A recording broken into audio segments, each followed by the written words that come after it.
Hey you all, welcome to this video where I will help you out how to verify your account on TradeZero.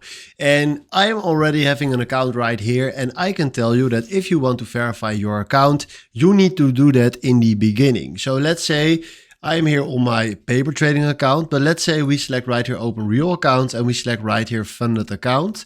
Then what we're going to do is we fill in right here all the information.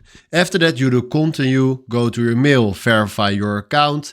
And then after that, you need to do 5 steps where you also need to verify your account with ID and a lot of information about your trading experience. So what you're going to do is this is the first step, then go further and do all these steps. And with all those steps, you are doing the KYC, and that is the verification that you need to have to start trading. So once you complete right there all the questions, send in your ID and give them all the information about your trading experience, you will automatically verify your account. So right now here in this account, this is a paper trading account, so it's not possible to show it right here.